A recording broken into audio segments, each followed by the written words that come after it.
How to open Terabox video link without the app. So in this tutorial, I'm going to tell you how you can open a Terabox video link without actually having a Terabox app.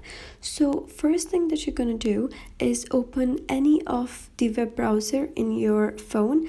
Can be Safari, Google, anything. So here I'm going to click on Safari. After going to Safari or any search engine, just search Terabox link, and after you search for Terabox link, there are some links, and you have to click on this one, the teradownloader.com. So after clicking on that, this interface will come, and now here you can see in this text box you can just type in the link or just paste the link which your friend or anyone sent you. Just paste the link over here and click on download.